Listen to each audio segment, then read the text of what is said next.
C'est l'heure de notre grand angle, donc Jonathan Serrero, bonjour, merci d'être avec nous. Vous venez nous parler d'électricité, car on l'oublie souvent, mais dans nombreuses régions du monde encore, la population reste isolée de cette denrée rare. On commence dans les régions les plus reculées de l'Inde, loin de New Delhi. L'électricité est un produit de luxe. Pire, certains villages n'en possèdent pas. Et pour remédier à ce manque vital, le gouvernement indien a lancé un programme visant à raccorder 18 000 localités au réseau électrique national. Toutes les explications dans ce reportage. Dans quelques heures, le village d'Anandpur, à 230 km de Delhi, va avoir l'électricité pour la première fois. Une révolution pour ses 120 habitants. Cet homme a tenté 2 fois de marier son fils à des femmes d'un village voisin, mais a été rejeté car il n'avait pas l'électricité.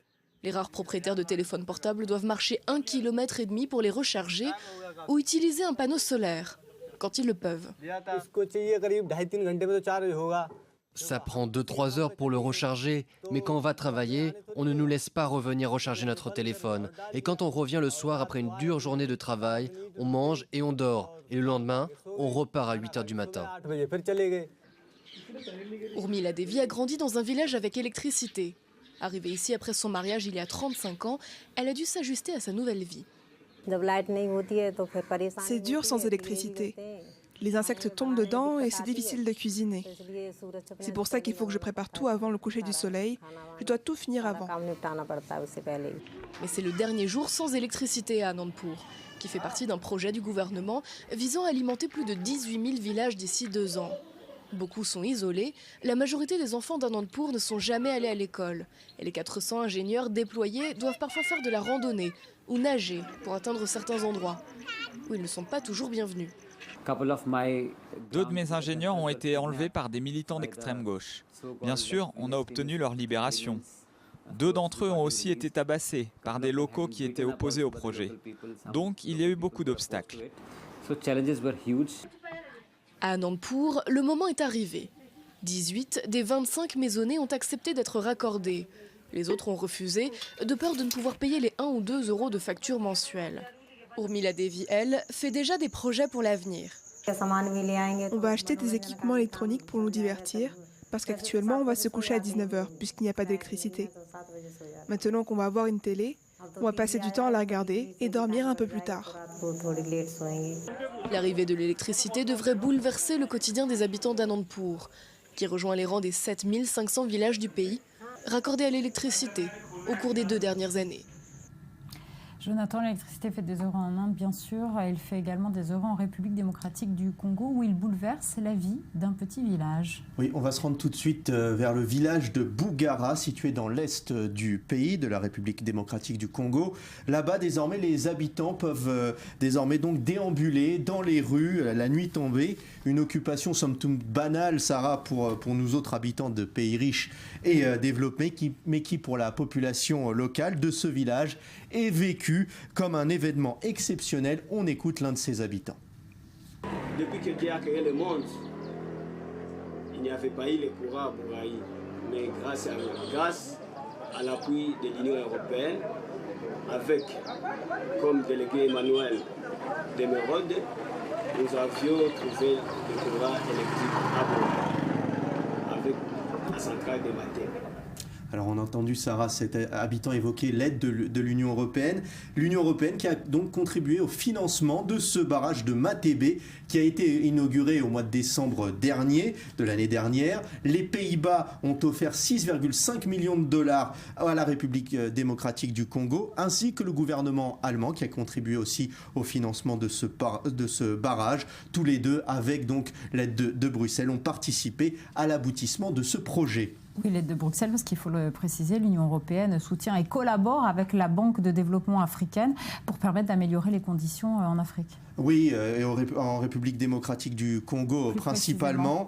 Rendez-vous compte, Sarah, dans ce pays, seulement 15% des 71 millions d'habitants n'ont accès à l'électricité dans la région où vient d'être installé donc ce barrage. Le taux d'électricité, d'accès à l'électricité est égal à 4% seulement. Si pour faire augmenter ce taux d'accès à l'électricité, la Banque africaine de développement finance à hauteur de 11 millions de dollars un projet d'action pour faire passer ce taux de 4% à 7%. Elle bénéficie là aussi de l'aide de l'Union européenne. Bruxelles a toutefois conditionné son aide à la paix et à la stabilité dans le pays, une paix toute relative depuis donc 2013 et la fin et l'arrêt des combats en République démocratique du Congo. Et quand on n'a pas de soutien financier, certains ont des bonnes idées, produire de l'électricité avec du jus de tofu, une prouesse technologique que parviennent à réaliser des habitants d'un petit village d'Indonésie. Un fourneau, une bassine et d'immenses quantités de soja et de tofu suffisent, vous allez le voir,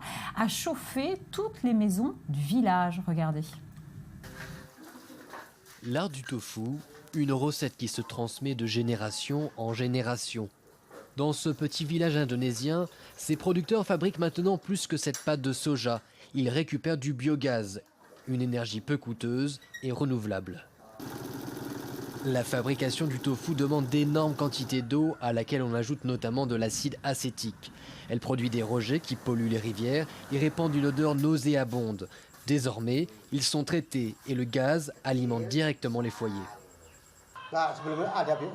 Avant le système du biogaz, il était difficile de trouver du gaz normal parce qu'il n'y en avait pas souvent. Un mois il y en avait, le mois suivant non. Mais grâce au biogaz, c'est plus simple pour les gens d'ici.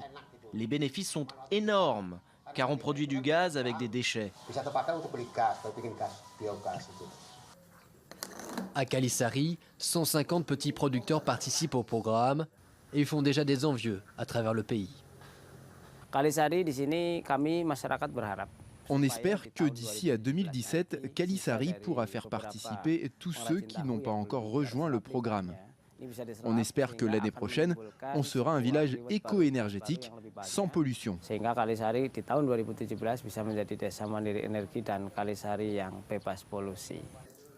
Un optimisme qui pourrait faire école alors que l'Indonésie s'est engagée lors de la COP21 à produire un quart de son énergie de sources renouvelables d'ici 2025. Le pays est pour le moment le 3e plus gros émetteur de gaz à effet de serre par habitant. Énergie renouvelable, eh bien, l'électricité est également de plus en plus prisée dans le secteur automobile. Andrea, vous allez nous parler de Renault-Nissan qui compte bien produire une voiture électrique low cost d'ici 2018. Oui, et une voiture électrique qui coûterait que 8 000 $. Donc ça rendrait vraiment la voiture accessible à tous. À titre de comparaison, la Renault Zoé, la voiture électrique Renault Zoé qui est particulièrement prisée en Europe peut se trouver à partir de 17 000 $. Donc on voit que c'est près du double. Et puis cette nouvelle voiture serait accessible à la population d'ici 2 ans avec, à destination du marché chinois. Un marché très friand de voitures électriques. Oui, très friand de voitures électriques. Il faut savoir qu'aujourd'hui, le marché chinois en termes d'automobiles électriques représente un tiers du marché mondial. Donc le marché chinois est en plein boom en tout ce qui concerne l'automobile électrique et proposer une voiture Renault-Nissan low cost. Ça reviendrait pour les deux partenaires à se positionner sur des tendances spécifiques du marché chinois. La tendance en ce moment, c'est les voitures électriques bon marché à bas coût et donc ça plonge le marché en pleine effervescence et Renault-Nissan cherche à faire de cette voiture électrique à petit prix un argument de vente pour l'empire de milieu. C'est en tout cas ce qu'a déclaré Carlos Ghosn qui est le PDG de l'alliance Renault-Nissan. Je vous propose de l'écouter.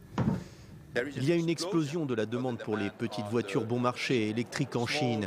Nous allons entrer dans la compétition car nous voulons continuer à maintenir notre leadership sur les voitures électriques. Nous croyons en cette technologie et nous sommes en avance sur cette technologie et nous voulons être sûrs que nous répondrons présents partout où il y a une demande sur le marché des voitures électriques. Voiture électrique low cost d'ici 2 ans, c'est un objectif audacieux, réaliste ? Oui, c'est audacieux, surtout que la firme a annoncé que la voiture devrait être réalisée sans subvention du gouvernement. Donc Renault-Nissan, il faut bien comprendre comment ils essayent de s'insérer sur le marché. Ils essaient de s'appuyer sur la baisse des prix des batteries électriques. Donc il faut savoir que depuis 2010, les prix ont baissé de 65%. En 2010, le prix était à $1000 et en 2015, il n'est seulement qu'à $300. Donc ça laisse de l'investissement pour d'autres domaines, comme par exemple optimiser les batteries pour les rendre plus performantes. Alors Andrea, ici en Israël, on a déjà entendu parler d'un projet assez similaire. Oui, effectivement, un projet qui avait été lancé par le jeune entrepreneur Shai Agassi, qui vient de la compagnie Better Place. Et malheureusement, ça a été un projet avorté, faute de moyens financiers. Il faut dire qu'il y a eu de grosses pertes pour cette compagnie et peut-être que le marché était moins porteur que celui de la Chine actuellement. Merci Andrea, et vous allez le voir, au Pakistan, on n'utilise pas seulement l'électricité pour faire marcher les télés ou recharger les téléphones portables, mais là-bas l'électricité sert aussi à pêcher des poissons, et un poisson en particulier paraît-il exceptionnel. Il paraît aussi que ce serait une tradition transmise de père en fils. Plus d'explications dans ce reportage, regardez. Ils sont des centaines de pêcheurs à risquer leur vie chaque jour ici dans le nord-ouest du Pakistan pour attraper des shermaïs. Ces poissons rares et délicieux font la renommée de la rivière Kaboul qui prend sa source en Afghanistan voisin. Mais pour y parvenir, certains pêcheurs utilisent une méthode peu orthodoxe et dangereuse. Ça, c'est un générateur. On attache un fil électrique à ce bout de métal, puis on le relie au générateur. On fait passer le courant électrique dans l'eau en mettant l'épuisette dans la rivière. Ça assomme le poisson et ça le fait remonter à la surface. Puis on n'a plus qu'à le ramasser et à le mettre dans un sac ou une glacière.